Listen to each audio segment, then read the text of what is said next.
Welcome to dboTV.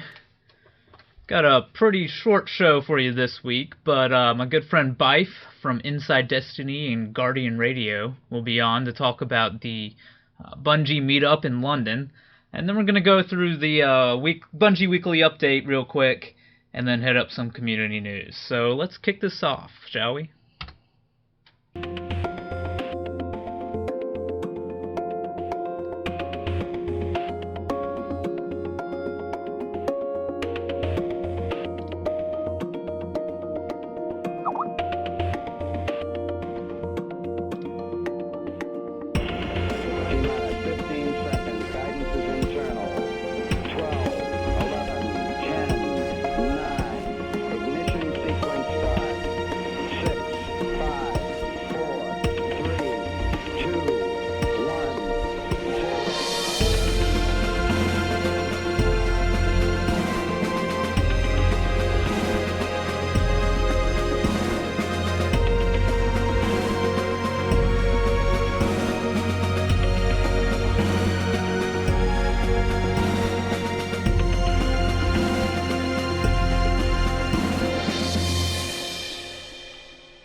Welcome to dboTV. This is episode 11, which I'm calling Byf-ish Invasion, because he's British, I guess.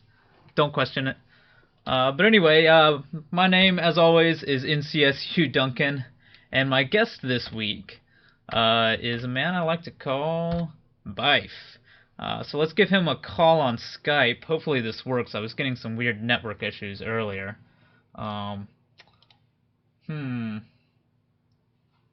Speaking of network issues, it's not letting me do a video call. Awesome. Let me try this. Hold on one second. Byf, can you hear me? Let's try this. Oh dear. I'm appearing online. Byf is online. I have a call. Let's see if this works. Hello, can you hear me? I can hear you. I hope Yep. everybody else can hear you too. But I can't see you. Really? Can you not? My video is loading. It's a terrible camera. Oh, it's coming. It's on the way. It's just one of the The little minor charming details of technical trying things. to do this over Skype. There he is. There we go. All right. Nice. There we go. How's it going, Byf? It is going rather fantastically. This is a bit... I'm used to staying up late for things that will happen at 3 a.m. I mean, I do it every single Monday, but, you know, this is a bit... Let's just say taking this 2 nights in a row is a bit tough. So, yeah, I'll do as I can. I'll do as I can, but, you And know. it's even later than normal because of daylight savings time, right? Oh, yeah, no, true. Yeah. That made things tough. Well, we appreciate your sacrifice and your ability to stay up at odd hours of the night. I probably wouldn't be able to do that. Oh, Fall trust asleep me. at work. It has come in handy many a time, so I'm well practiced in this. I'll survive. I'll survive. Yeah. Well, anyway, so tell us about this this community meetup thing. It was about, I guess it was about 2 weeks ago, right? Literally about a fortnight ago.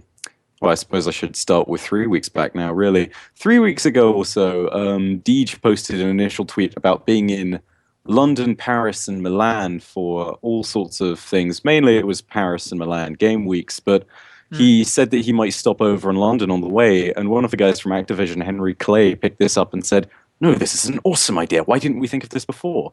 And so a few tweets from More Console and several emails later, me... More Console, the guys from Destiny Overwatch, Shady09, just so many people. Fraser Boss from Destination.org, like tons of community sites in the UK had just been emailed, and everyone was like, "Hey, we're all going to London apparently." And so that was how it began. You know, just a snap email. It was actually very weird. I saw a Twitter message from this guy, and I was like, "This does not seem legit. This really doesn't." And then That's it was just, you know, that I kind of couldn't believe it, honestly, at first, because, I mean, you know, at this point I wasn't even properly a co-host of Guardian Radio. I was kind of small compared to entities such as More Console, who are let's face it, they're out there as it sounds like way out there in terms of the universe. I mean, it was really honorable actually. I was really proud. That's cool. It sounds pretty awesome. It's so there wasn't like an actual like game convention or something this was related to in London. They just happened to be in town, right? No, they were just in town. I mean, London is kind of like, I suppose you could say London is the hub city of Europe if you're really going to go far. I mean, maybe that's me being biased, being a Brit, but whatever.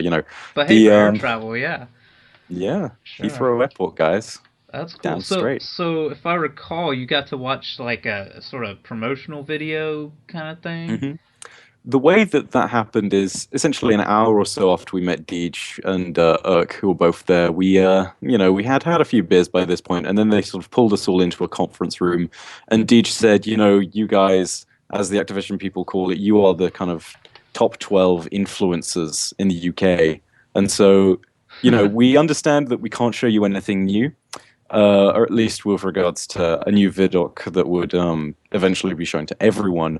And then Hmm. they just sort of told us, however, we do like you guys, and so we're going to show you this video, which is very salesy. And it was, in all fairness, very salesy, but it was all about kind of, we're going to show you this just so that you can, so that you get a little sneak peek, because we appreciate what you do for us, and we appreciate that you're a part of this community that is really kind of important. And so they showed us that. It wasn't really that much stuff that was new. We saw a few kind of little glimpses of things that were, I don't, it was things such as like a massive group of Vex teleporting in all of a sudden, literally just an empty hallway, and then all of a sudden a flash of light and it's filled with Vex. And Hmm. then a few other things like an extended, like maybe 3 or so seconds more of a fight with Fogoth, which of course is the big hive minion in a Hellmouth. And then there is there was a bunch of other stuff. Cinematic storytelling. We saw these two weird crouching things. I don't even know what they were, but essentially it just showed us a tiny bit more footage of everything. And that was really cool. And I'll be honest, it was nice having that opportunity to just go through with everyone and just recognize what this really meant. Because, it's all very well saying, like, we're going to show you a video because fun. But, sitting in that room with those 12 people, there was just this point at which I looked around at everyone and it was just kind of like, we are a community. It was one of the first real times I got this real tangible sense of we are this gaming community that feels so young and unformed, but at the same time so vibrant. And it was just this beautiful little feeling. I don't know. It was very special. That's pretty cool. The sense of community that is already out there, and the game's not even out yet. So it's pretty awesome. It gives you that warm fuzzy feeling. Exactly. Just But like it that. going back to the video, it sounds like similar to the video I got to see back during PAX when me Ooh. and a couple of the other DBO admins we got to do a tour of Bungie, and Deej took us into the theater there and showed us a video, and it sounded like the same thing. He was like, "This is sort of a marketing thing. This is like what we show to." Activision people who are new to Destiny that are like coming in to like help promote the game or something like that. And hmm yeah, there wasn't a bunch of new footage there either. It was mostly just different cuts of existing things. hmm But it was pretty cool. It sounds like you had like probably a newer version of the one that I saw, because what I saw was again mostly footage we'd already seen up to that point. But that's Like, that's pretty yeah. cool. I gotta wonder though, how long ago was PAX? My memory is really, really terrible because That we that had was moon like trailer footage. end of August ish. It was right before the community thank you video. So Ah. we got to see it. Like a couple of the clips they used in that thank you video were in this one that we saw. Like it was literally like days before. But that was about it. The only other difference was kind of the way the narrator was describing the game. Like he was talking to somebody that was really unfamiliar with it, talking hmm about the three weapon system and all that. But that was cool. So how was it hanging out with Urk and Deej and talking to these guys, sharing a pint? Oop, and he's gone. Oh dear. This is what I get for trying to have a video interview over the ocean. So let's see if we can get Byf back. I was noticing earlier the video was freezing a couple times. The audio at least stayed. Um, this is gonna be awkward if he doesn't come back. I'm gonna have to do the rest of the episode myself. Are you there, Byf? Byf, Byf, come back.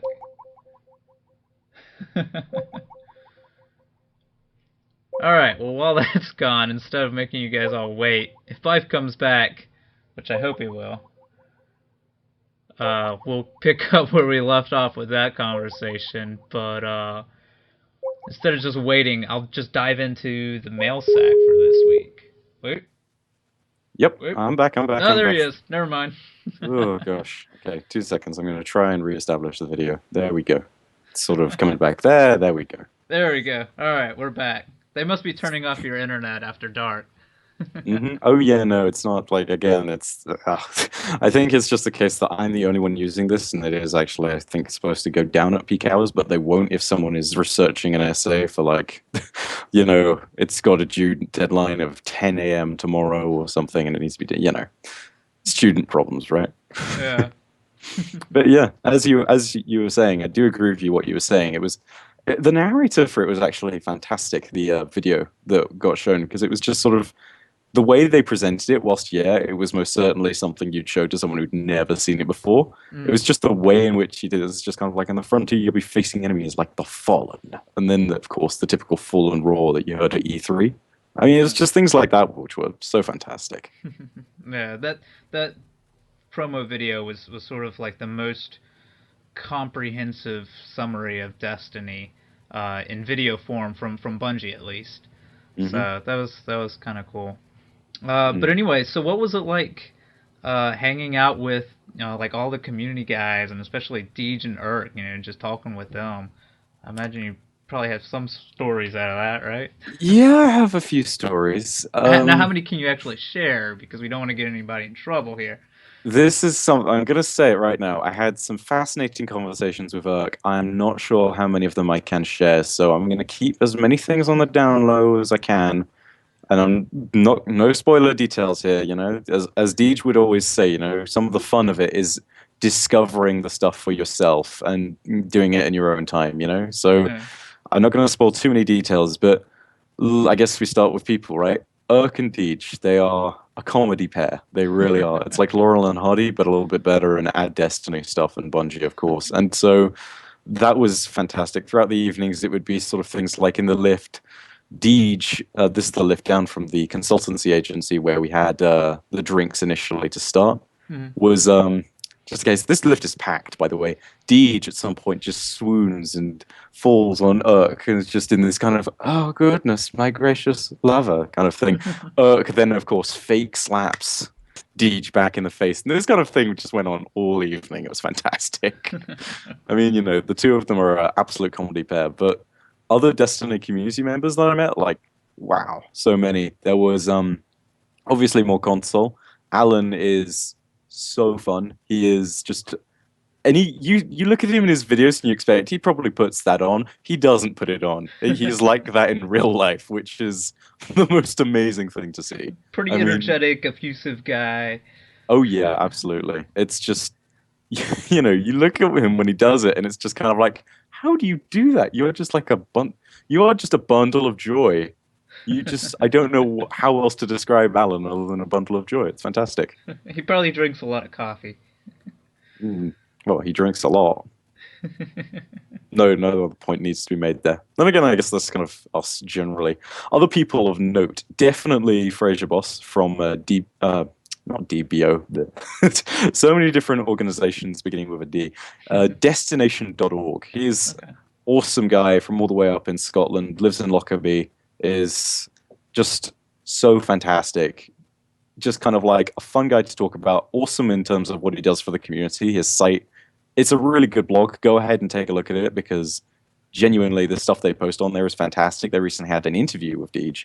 I mean, it's just, it's so fantastic seeing that. And also I think it was at one point during the night, him and a bunch of other people recalled Gamescom, where it was just someone just shouted out, drink, and then they said, what are you doing? And it's like, I'm imitating Fraser, because that's what happens when he has a few beers. So that was fun. We also had Fran or Shady09, who is essentially he runs I believe it's that Spartan blog or that Destiny blog. I'm You know so you're a Spartan. yes, you're That's it. Spartan. That's the one. But yeah, he's big in Twitter terms. But honestly, just such a great guy. The community focus with him is pretty much the fact that, again, this is something I guess I could say generally is just that Mm. all these people are really approachable on Twitter. Like, you can go up to anyone, like more console or just Destination.org or Destiny Overwatch, and then you can have a back and forth Twitter conversation if you actually care. Like, it's something that's wonderful again about this entire community. Speaking of Destiny Overwatch, young Martin from Destiny Overwatch, he was quiet, but I think that's really just because it's, his first event. He was with everyone else who was much older than he was. So, I Hmm. mean, in all fairness, I don't hold that against him. He's still as much of a part of the community as anyone else. Fantastic guy in terms of the content. His YouTube stuff is actually really good. I can say that much. Hmm. I'm trying to think of other people. I know there was actually a YouTuber there who had God, like 200,000 subscribers, whose name I honestly forget to my own detriment. Because I'm not sure whether that's just me having a terrible memory or that was the humongous amount of beer that was consumed in that one night, which, by the way, Activision paid for everything. That's pretty cool. Yeah, That's right. You guys got steak dinners too, right? oh yeah, we finally got the steak dinner. Little known fact, the Bungie Day contest back in Reach was only for people in the USA, and I was so annoyed. I felt so left out, and finally they paid it back to us with our own free steak dinner. So Well, if I happy right now. recall correctly, they ended up giving out way more steaks than they ever intended to, and spent a lot more on that day than they were hoping to spend. But Oh yeah. so I can't blame them. But it is easy to forget that there are just as many Bungie fans outside the states as there are inside.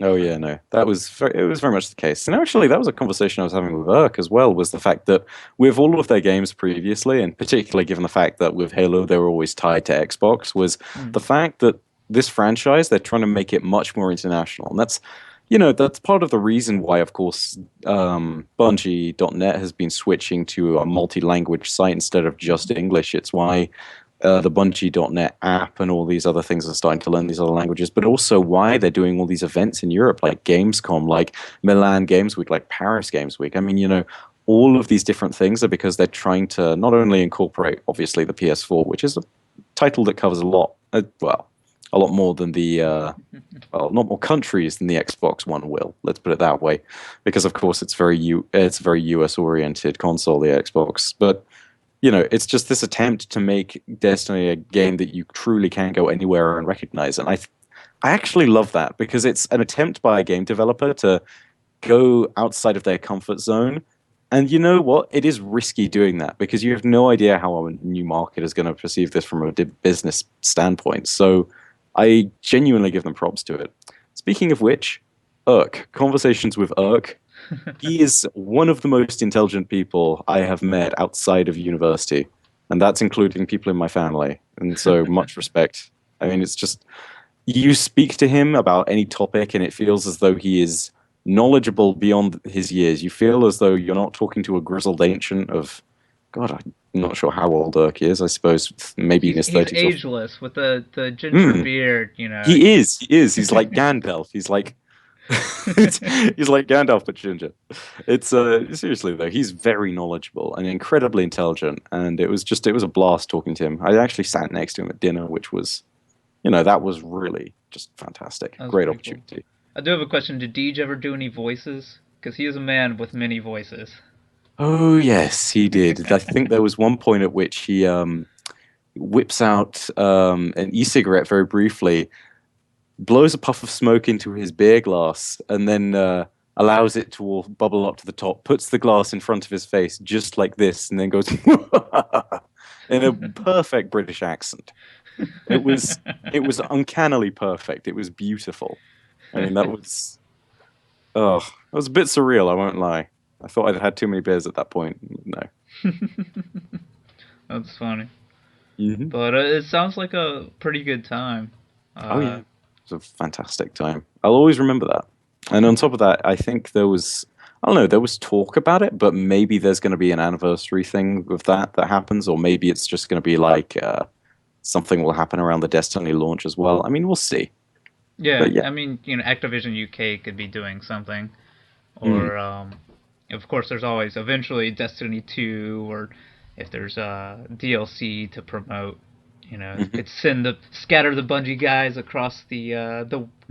hmm I mean, what is it? They've already been sending Dave Dunn to Australia and whatnot. So, I mean, Uh, really, what continents haven't they visited yet? I mean, Africa, but mm, I'm you not know. sure. I remember hearing about the Reach promotional campaign, sending guys to like Tokyo of course, but all hmm sorts of different countries.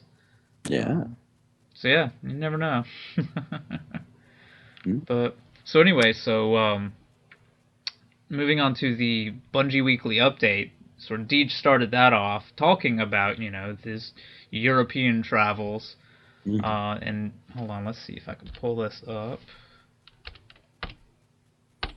There we go. So this shot here is presumably some press conference showing off the game. Now I'm not sure if they had anything new they were really showing, or if it was just the same E3 stage demo, probably the Moon trailer and that kind of stuff.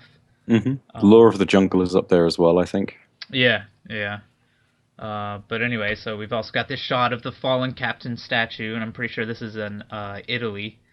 Not that I know Italian or anything, but the file name says Italy, so I'll trust that. And then here's a shot of Urk taking a picture of some bridge in England. Westminster Bridge, I believe, by Oh, Houses of Parliament. hmm. I vaguely know London. I did my research after not knowing this on Guardian Radio because they threw up this exact same screenshot, and I was embarrassed enough to have not been in London long enough to remember. As I said at the time, it's London. We have lots of bridges. Deal with it. You know. Yeah, lots of cool bridges. But anyway, so the Bungie weekly update took a turn for the moon, specifically the accelerator. So we've heard about the moon base and the Hellmouth before, but this is the first time we've gotten a lot of details about the accelerator. Aside from the name, I believe there was a file name for some concept art a while ago that told us of the existence of the accelerator at least. hmm Um, but it looks pretty cool. Bungie employee Sam Jones, who we've heard about plenty of times, and on the recent podcast, he sort of gave us a quick run through of some concept art, and he said that sort of the need was to create a large and obvious visual anchor point on the lunar surface, specifically something players can use as an easy navigation point when they're traveling across the moon. So I imagine this is going to be like a pretty tall structure that you're going to be able to see from far away. Certainly, the concept art seems to support that. Um, Yeah, I mean, one thing that in particular people tend to take and just talk about with regards to the accelerator is the fact that, oh, sure, it's a very long structure, but you have no idea how tall that thing is. I yeah, mean, that thing is something that you could look at and say, oh, maybe that's the scale of, maybe that's 5 people high or something, but the scale could be huge. Not to mention, the size of a building has nothing to do with its importance to story. And also, what was it? They said the accelerator was supposedly something built to fling objects onto the colonies, as in Venus, Mars, etc. yeah, yeah. There was it fleeing materials at super high speeds to achieve escape velocity.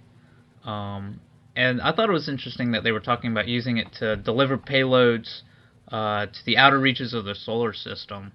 When sort of my initial thought was that they'd use it to like shoot things back to Earth, like to the surface. Because that, looking at the design of it and just the name Accelerator on the Moon, made me think of the movie Moon, starring Sam Oh, Rockwell, where such a great movie.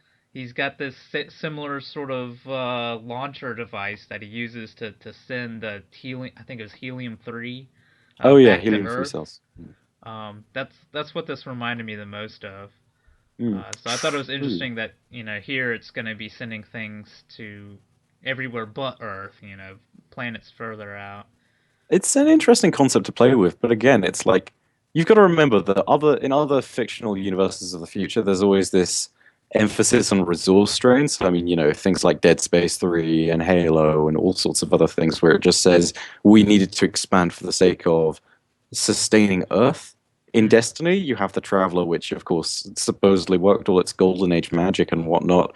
And that, it meant that I suppose you no longer have the need to replenish Earth. I mean, it's a very different sort of, I suppose, philosophical view as well of the Earth. It's this kind of continuous home, this kind of area of defense somewhere that you can continuously go back to and is always something you can rely on.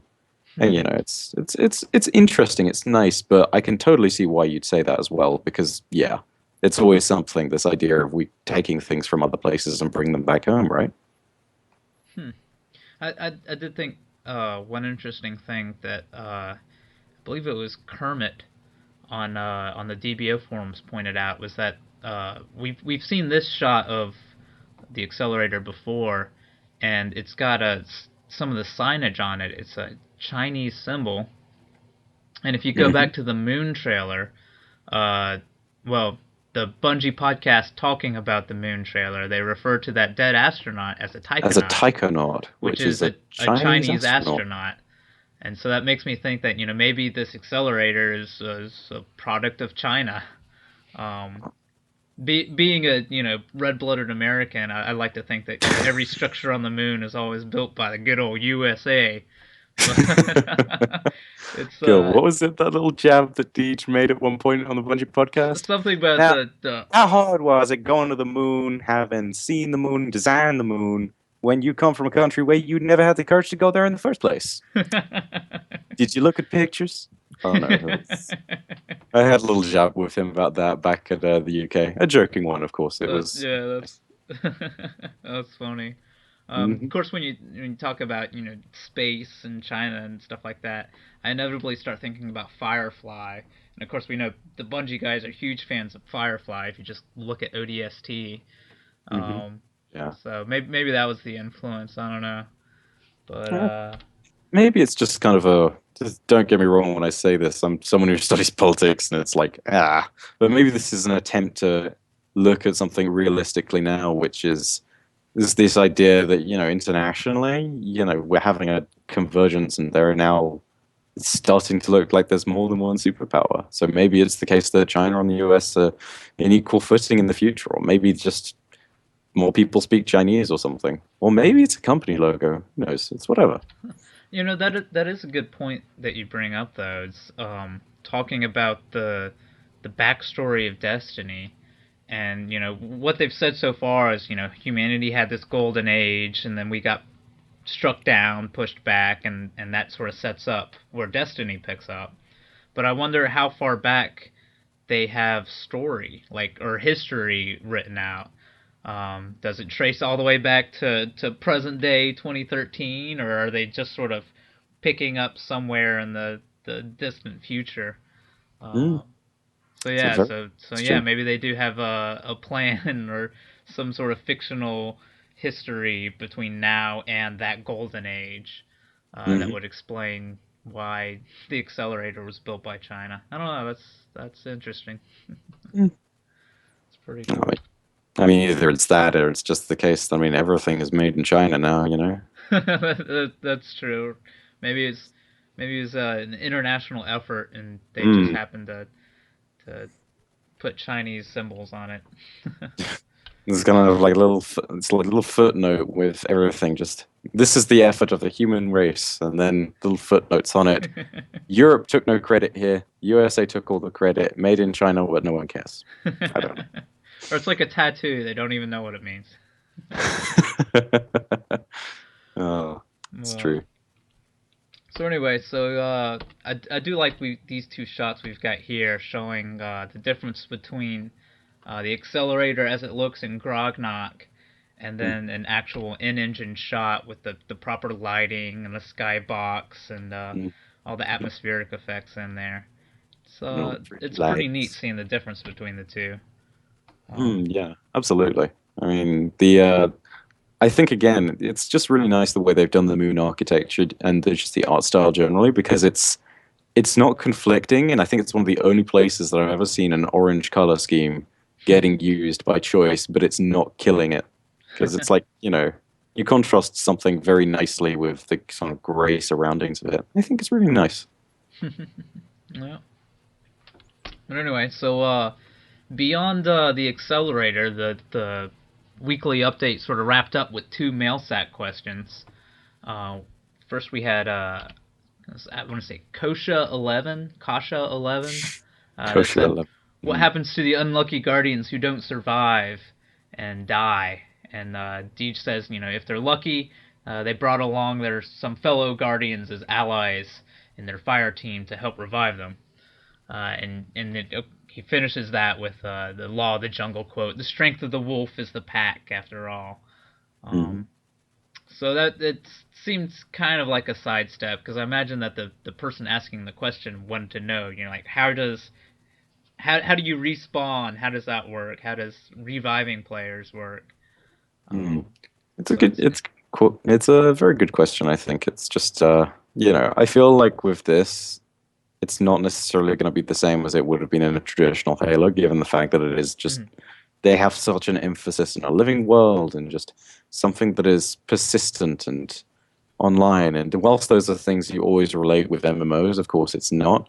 So again, it just throws it up in the air. I mean, what is it going to be, right?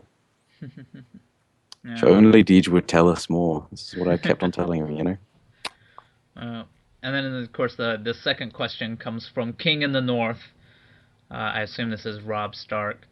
And he, to paraphrase his question, he basically wants to know if Bungie is dumbing down Destiny on the next-gen consoles just to be able to make it work for current-gen consoles. Like, what's the disparity there? How are they developing it? And Deej's response is basically that, they built this brand new engine specifically to be able to give them that flexibility between current gen and next gen, and that it's a game they develop in their engine, and then they just tweak the settings for whichever console they're porting it to necessarily. So I mean, that sounds kind of cool. Some people wonder about like how great are the 360 and PS3 versions of the game going to be when there's next gen stuff. But my response is that Bungie's been making 360 games for what, 6 years now, 7 years. Yeah, a very long time by now. I think that version of the game will probably be just fine, especially when you consider that Destiny has been in production since at least 2010, 2009, depending on what you call production. Oh yeah. So it's not like they were really planning on next gen consoles when they first started coming up with the ideas for Destiny. So I'm not too worried about it. Maybe Destiny 2 will be a different story where they're from the start aiming for those next gen consoles. And in fact, I'd be kind of surprised if we see a 360 or PS3 version of Destiny 2. But that's it's a little soon to start talking about Destiny 2, I suppose. It's very much the case that right now Bungie are, in the best way possible, like the Lannisters. You don't want to spread your forces too thin to respond to all these different threats. You don't want to have to deal with Rob Stark's dudes, and you don't want to have to deal with the dudes coming from the Baratheons and all this other stuff. You want to be able to fight on a single united front, And in the same sense, Bungie, while they have all the talent in the same way the Lannisters have all the men, and they need them far less than the Starks need them. Too many Game of Thrones references. I'm sorry, I'll stop. But yeah, as long as this ends somehow with Deej being Joffrey, I'm fine with it. Oh, spoilers. But yeah, no, it's the case that the studio undoubtedly has the talent. But again, it's just, think of how challenging it is delivering to 4 different platforms. I mean, let's not even talk about PC here. It's just, you've got to be careful and selective with what you do and don't dumb down. Like, I think the saving grace of Destiny, the first Destiny that is, let's not even get into a Destiny sequel at this current point, but I think the saving grace of it is the fact that on a modern console, as in 360, PS3, it's expected that games run at 24 or 25 or 30 FPS. So when you have that, you don't have the same kind of expectations you do with a next gen console, something like the Xbox One or the PS4, where everything is supposed to run at 1080p native and is supposed to run with no upscaling from that, and also with 60 frames per second, which is still very hard. A lot of games can't do that. So, spreading yourself out too thin, again, is a pretty serious risk. Well, it's an interesting time we live in. Oh, yeah. I mean, and not just the difference in pure graphical power of these machines. I mean, you look at the PS4 controller with its touchpad, and then the Xbox One with its awesome new Kinect, and then of course the 360 has Kinect as well, and the PS3 has the 6-axis motion stuff. It's like, are they going to use any of that, or or certain players going to feel like they're missing out on some aspect of Destiny if they do? So. I say, as someone who is personally getting the Xbox One, Kinect is not awesome. Paying an extra $100 or 100 quid for a Kinect is nothing to celebrate. But that's true. Yeah, no, it's true. Fair enough.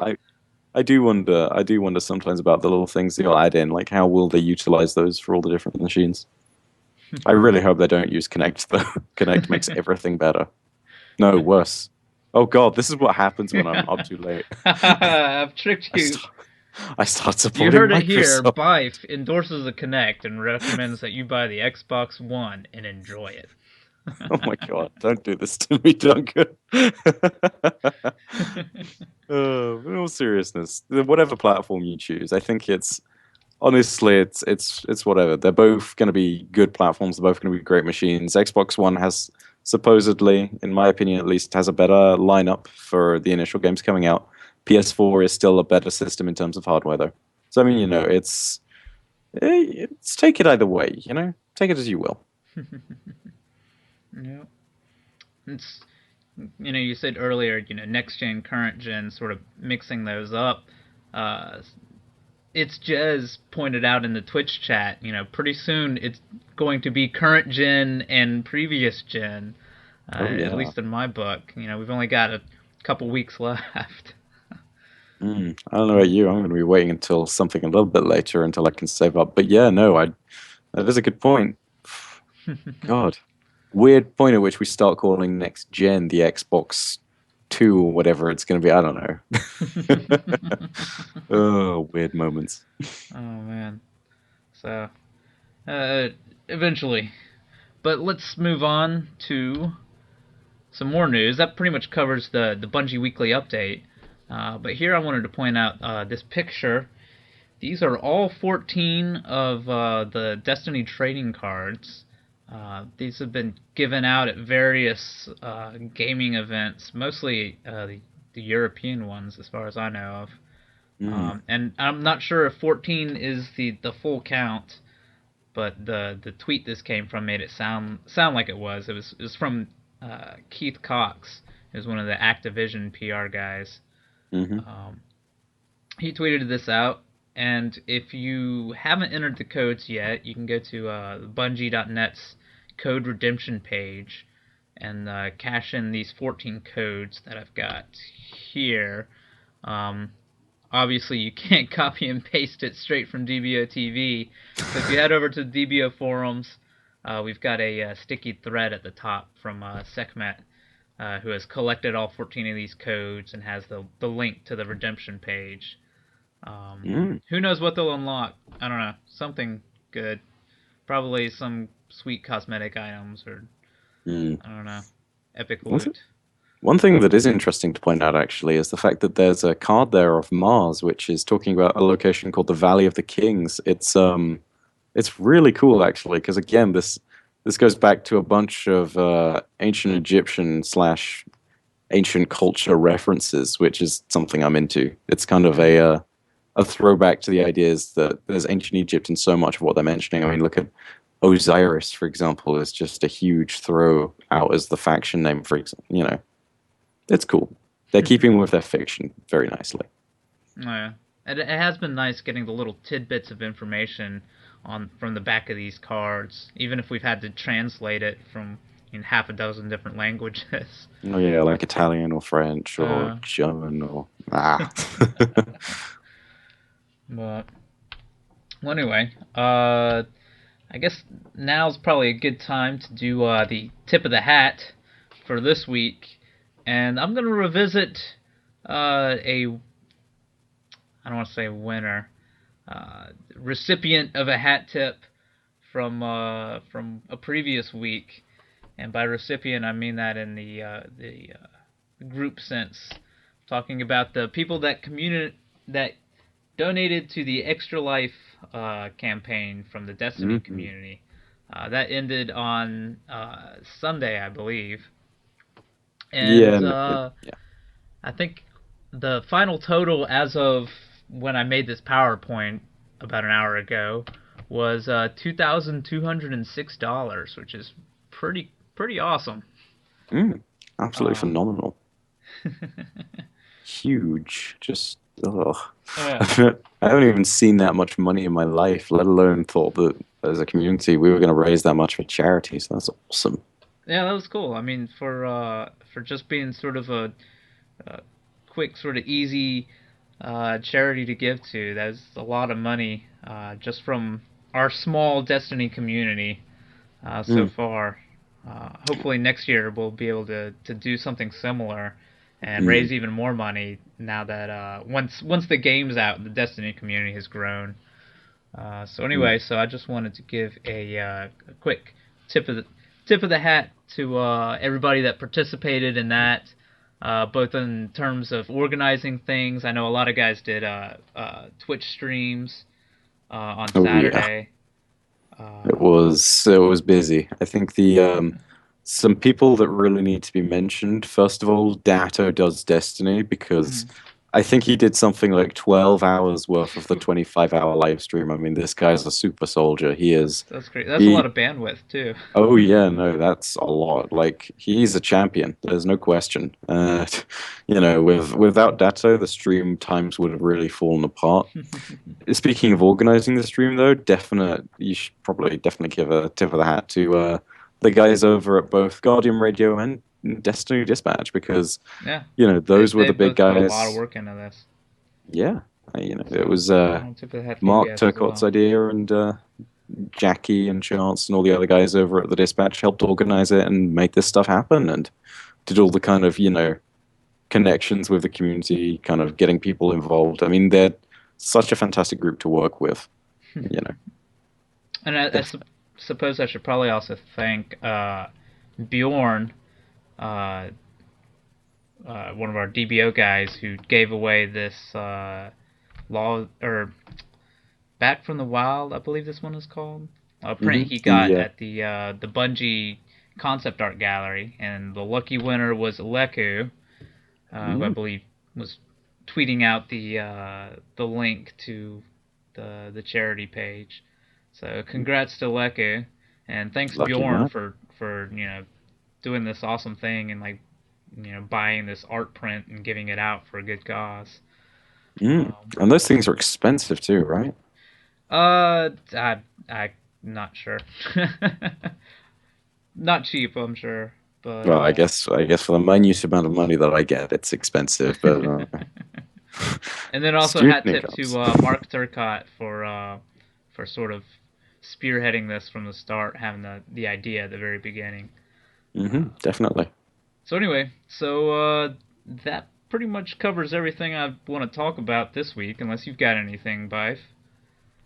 No, other than the fact that I'd just like to give two quick shout outs. This has already been said. It's shout out to the guys that I work with really in the community, and that's got to be I mean, obviously I run Inside Destiny, which is a small YouTube thing, but I've been involved now for God knows how many weeks. It's something like 7 weeks with the guys over on Guardian Radio, and I officially help co-host that. Those guys are awesome. Go ahead and check them out. Of course, I also now this is kind of on the download, but I'm now officially a part of Destiny Dispatch. I'm a video editor over there, so I get to work with two awesome teams. I mean, if somehow I ended up on the DBO crew, I'd be like my fingers are in every single pie in Destiny. It's like whatever. But yeah, go ahead and just find those guys on Twitter or go to their sites and just go ahead and follow them because they're all really fantastic. Speaking of which, follow dboTV, DBO tweets, and DBO news, etc. All that stuff because DBO is awesome. It's just the best site for concise news that you want to get the minute it comes out. So yeah, it's really I good. like to think so. I hope so. Thank you for that, Byf. You're very welcome. And Schooly D in the chat wants to point out that we should give a shout out to TSD, whatever that is. I assume it's some sort of disease. So, our deepest regrets to anybody afflicted with TSD. But anyway, thanks for coming onto the show, Byf. Thank It you was a very pleasure much. having you, my friend. Despite whatever network difficulties may arise, it's always a joy hearing your voice come over the Skype chat. Thank you very much. I'm happy to provide. I'm happy to provide. I'm happy that people were content with sitting and looking at my ugly mug for like, what has this been? It's been an hour now. But yeah, I think so. So thanks a lot, man. All right, well, bye, Byf. Adios. Let's say goodbye to him. There he goes. That's the one I want. Alright, well that pretty much wraps up this episode. Thank you for sticking around and watching. Thank you to everybody that's having fun in the chat. Yes, I do listen and read it while I'm doing dboTV. Quick community announcement. Xenos has set up a DBO game night in Battlefield 3 with the guys over at the Guardians of Destiny, aka the Garden Radio guys. I probably should have kept Byf around for this. But anyway, that is Thursday, November 7th, this Thursday, at 9:30 p.m. EST. So if you have Battlefield 3 for Xbox 360 and you want to play some games with DBO and the Guardians of Destiny, be sure to check out the Xenos' forum thread from the DBO forum.